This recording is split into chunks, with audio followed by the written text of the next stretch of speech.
pemirsa, pada hari ini saya sudah ada di depan bangunan Sri Sasanti Galeri, dan saya pada hari ini juga akan berbincang-bincang langsung dengan pemilik galeri ini, Mas Oyi Edi Prakoso. Saya akan langsung masuk ke ruangan galeri.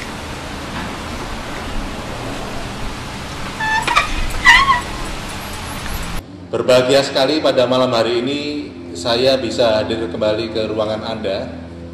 Menarik sekali, saya bisa berbincang-bincang dengan Anda semuanya dengan seorang tokoh galeri di Yogyakarta yang tentu saja beliau sudah cukup terkenal dan sekarang sudah merambah ke dunia internasional.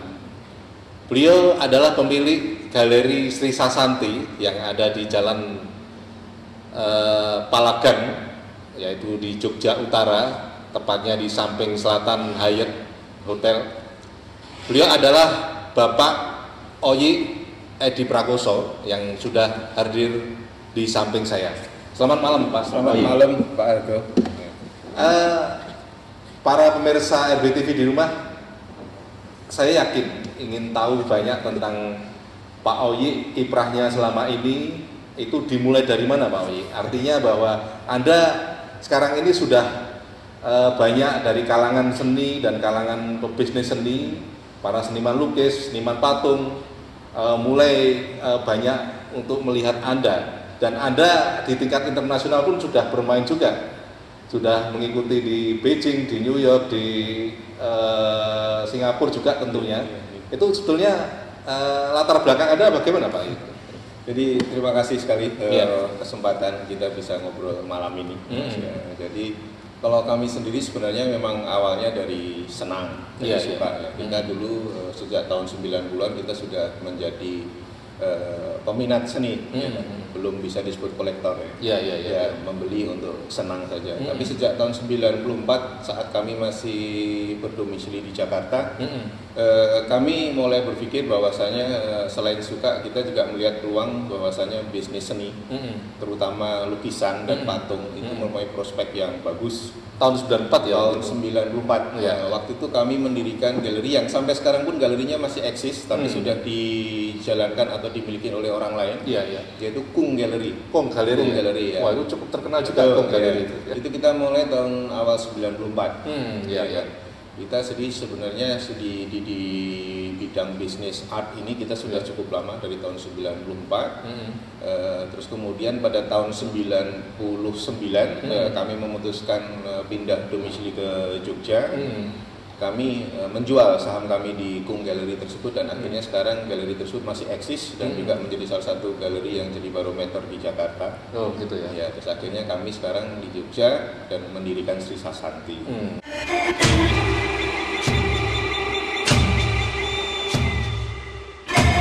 Toko berdikari, yes. Toko berdikari, yes. Jadi historisnya seperti itu sudah cukup lama, jadi berapa tahun? 14 tahun. Kenapa Anda cukup tertarik dengan dunia? Karena ini kan bagi orang Jogja khususnya itu kan sebetulnya kan baru ya. Apalagi perkembangannya saya lihat Anda juga membuat art management juga ya. Iya, betul. Jadi dari awal dulu dari tahun 94 kita melihat bahwasanya ada beberapa alasan ya. Alasan pertama pasti karena kita suka, karena kita senang, kita juga hobi mengumpulkan barang seni. Terus kemudian kita tertarik masuk ke dunia bisnisnya. Jadi itu awal utamanya itu alasan. Alasan kedua kita lihat di kawasan dunia, terutama di kawasan Asia, Indonesia itu merupakan mempunyai sumber daya manusia di bidang seni yang luar biasa. Negara kita kaya dengan seni dan budaya, dan terutama di dunia seni lukis, seni patung di Indonesia, terutama di Jogja, itu mau menjadi sebagai semacam, kalau orang bilang dulu kayak kawah candra di mukanya seniman-seniman Indonesia. Hampir seniman-seniman Indonesia, terutama lukis yang terkenal itu pasti pernah mengenyam pendidikan formal atau tidak formal di Jogja. Hampir sebagian besar, tidak semuanya, itu sebagian besar. Itu juga menjadi motivasi saya bahwasanya banyak potensi dari negeri kita ini yang bisa kita presentasikan, ya kan, baik secara bisnis maupun non bisnis. Jadi alasan utamanya sebenarnya dua itu. Jadi kita senang dan juga kita melihat peluang yang besar, potensi yang besar. Kalaupun ada alasan ketiga ya dari sisi bisnis murni. Kita lihat sebenarnya saat zaman krisis pun pengalaman kita waktu krisis moneter tahun 96-97 itu bisnis seni rupa atau seni lukis terutama atau lukisan itu tidak surut. Jadi memang ada pasang turunnya, ada naik turunnya, ada dibilang pernah boom, pernah turun juga, pernah drop. Tapi secara jangka panjang kalau memang kita komitmen di bisnis ini, sebenarnya peluang pasarnya cukup terbuka. Selama ini mungkin 10 tahun terakhir kita baru berorientasi pada pasar regional Indonesia dan Asia Tenggara. Nah, beberapa tahun terakhir kita lihat teman-teman kita baik galeri, juga senimannya, juga art dealernya sudah mulai go internasional. Karena pangsa pasar di luar, apresiator di luar itu masih sangat terbuka. Jadi itu Pak, alasan kita kenapa kemudian kita menekuni dunia seni ini, bisnis seni ini. Tapi kenapa Anda memilih Jogja? Karena ketika itu waktu itu Anda kan Jakarta ya. Kenapa Jogja? Kalau awalnya pindah di Jogja karena lebih ke alasan pribadi. Jadi kita lama jadi profesional di Jakarta, terus bekerja sebagai profesional. Kalau secara finansial kita lihat di Jogja pun juga bisa memperoleh itu. Kita lebih masalah preferensi aja, kita pengen menikmati hidup. Ya artinya kalau misalkan kita di Jakarta dengan jadwal yang schedule yang ketat, kerja sebagai profesional untuk orang lain, nah kita waktu itu berpikir asik juga kalau misalkan kita balik kampung, kita bisa hidup di Jogja, kemudian kita mengembangkan hobi dan bisnis kita di bidang seni. Kebetulan Jogja juga sebagai kancah yang dimana kita bisa menemukan artis-artis berbakat yang luar biasa banyak. Nah, jadi alasannya itu, kita ingin menikmati hidup sebagai alasan personalnya. Kalau alasan pengembangan bisnis galeri juga saya pikir tidak salah. Kita waktu itu memutuskan pindah di Jogja. Dan waktu kita mulai set up mendirikan Sri Sasanti 3-4 tahun yang lalu, kita diketawain. Bikin galeri kok di Jakarta. Di Jogja gitu. Kok di Jogja gitu. Padahal galeri yang di Jakarta pun saat itu banyak yang berguguran kan. Kita 3-4 tahun yang lalu banyak galeri-galeri di Bali, di Jakarta sepi.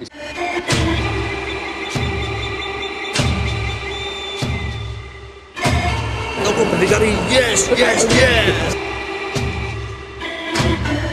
Kamu berdikari, yes.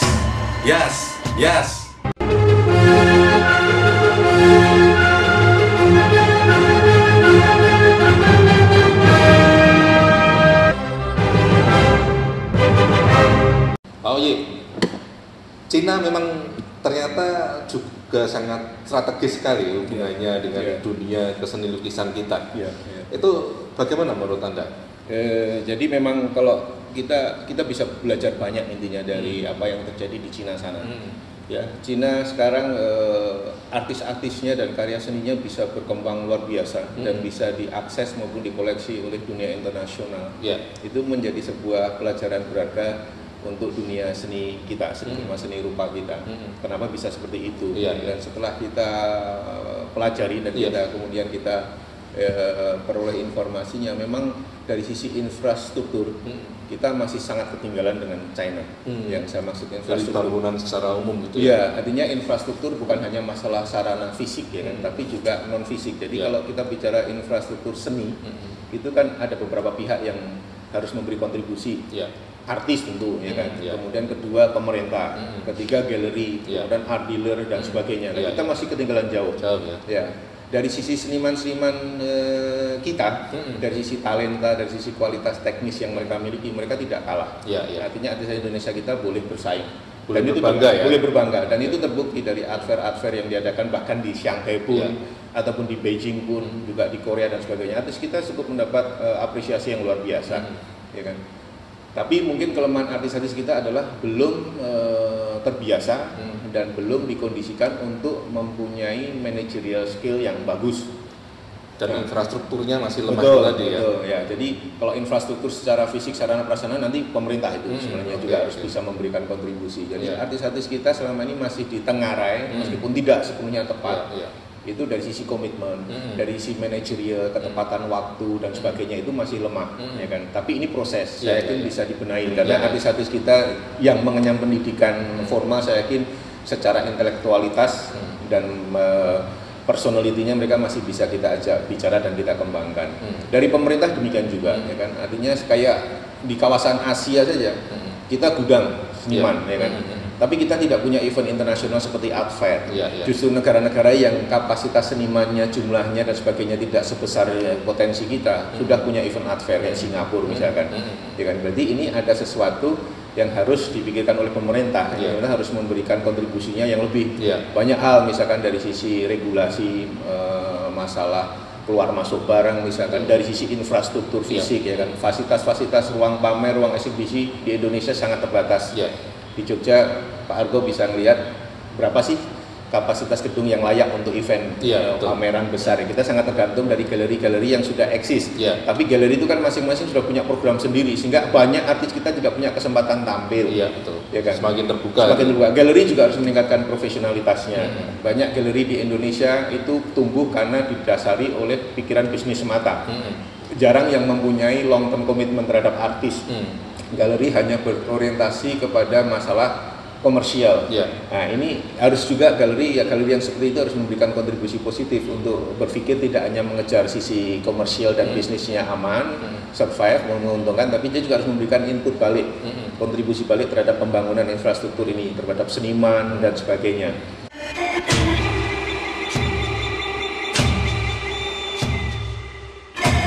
Toko Berdikari, yes. Toko Berdikari, yes. Cukup karyanya dulu kan lumayan banyak ya, ternyata seru juga. Banyak yang apresiasi juga. Karena banyak eksplorasi daun atau dan binatang-binatang kecil, seperti gitu. semut, ikan. Iya. Capeknya juga nih sama. Ya, ini seniman muda dari ISI juga. Namanya Sutomo. ya. Nah, kita punya karya yang cukup menggelegar. Monumental ya? Iya, itu ini dari Jati. Kemarin menang di Indonesian Art Award Jakarta. Iya. Termasuk 5 besar dan satu-satunya dari Yogyakarta. Masih kuliah kan? Sudah tidak kuliah. Ya. Oh, yang kemarin pameran tunggal di sini juga. Berdua ya. Berdua ya? Iya. Dengan Suraya. Suraya. Dan ini mau TA juga belum selesai. Suraya. Suraya banyak mengeksplorasi tentang gundulan hutan ya. Pak David, ketika Anda mengelola secara teknis sehari-hari sebagai manajer di Sri Sasanti ini, apa kendala Anda ketika? Banyak juga ya. Salah satunya mungkin jadwal. Jadwal. Seniman, Schedule ya? Iya, schedule pameran. Seniman tuh banyak yang tidak bisa cepat bekerja. Tidak bisa on time. Iya. Jadi selalu agak sedikit terburu-buru. Kadang-kadang karya belum selesai, kita masih on progress dalam katalog seperti itu. Ya, itu aja sih sebenarnya dari senimannya juga banyak. Jadi membuat istilahnya match antara ruang galeri dengan seniman ya. Iya, betul. Padahal galeri terbiasa on time gitu ya. Iya, jadi senimannya banyak yang belum disiplin juga sih sebenarnya. Oh gitu ya. Tapi ada proses pembelajaran itu? Oh iya, pastinya kita selalu berkunjung kepada mereka, melihat proses mereka, masukan-masukan dari mereka, itu juga sih. Karena enaknya ketika Anda mengelola sehari-hari sebagai manajer di Sri Sasanti Galeri. Iya, sebenarnya banyak kendalanya, tapi kujadikan sebuah keasikan tersendiri ya. Ya itu salah satu ininya deh, keasikannya, keunikannya bertemu dengan banyak orang yang berbagai sifat. Kadang-kadang ada juga orang yang sedikit tidak waras datang ke sini mau melihat galeri atau pernah onar. terjadi? Iya, pernah terjadi onar kayak gitu. Mabuk gitu ya? Iya. Ya, seperti itulah kayak. Iya. Memang kesulitannya kepada ketika manajemen kita harus ternyata bagus. Itu gimana caranya? Itu agak sulit juga untuk membangun itu. Tapi udah enjoy ya Mbak Devi di sini? Saya enjoy sekali. Enjoy sekali? Ya. Bertemu dengan banyak seniman, dengan banyak orang. Karena sebelumnya kan Mbak Devi juga di sebuah galeri juga kan? Iya, di Yogyakarta yang sudah established banget. Iya. Karena ini juga baru 1 tahun, saya juga banyak belajar untuk membangun ini. Oh gitu ya. Terima kasih Mbak Devi. Ya, sama-sama Pak. kita kan sekarang terutama dengan art management saya menatap pasar kita itu di luar. Makanya kita tidak pernah menganggap galeri-galeri yang sekarang baru bermunculan di Jogja itu sebagai saingan, enggak, mereka partner. Saingan kita adalah Cina, saingan kita adalah Amerika. Dan pasar kita di sana.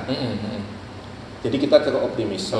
Juga melihat kemarin hasil lelang terakhir Chinese painting banyak terkoreksi, banyak terkoreksi, banyak tidak laku. Dan kabarnya pelukis kita masih sangat banyak yang dihargai. Masih sangat banyak dihargai. Karya Mas Agus Wage, Mas Riyadi, Isur Suroso, seniman yang sekarang membawa menjadi anggota art management kita diapresiasi cukup tinggi. Mas Riyadi pecah berapa yang kemarin? Kemarin di Sotheby di bulan yang lalu hampir sekitar 10 miliar. Rekor baru. Wah, hebat ya. Mas Riyadi pada saat awal tahun 97 harga baru bergerak ratusan, orang bilang terkaget-kaget, kok bisa harga tinggi. Pada saat awal tahun ini menjadi sekitar 5 miliar, 4 miliar, orang juga semakin kaget. Sekarang malah menjadi 10 miliar. Oh, hebat ya. Tapi melihat harga-harga di Cina, saya tetap optimis masih bisa naik lagi. Nah, pemirsa, saya yakin perbincangan pada malam hari ini akan banyak jadi referensi Anda. Tapi karena waktu juga yang membatasi kita, akhirnya saya Argo Pratomo mengucapkan terima kasih atas perhatian Anda. Selamat malam dan sampai jumpa. Terima kasih Mas.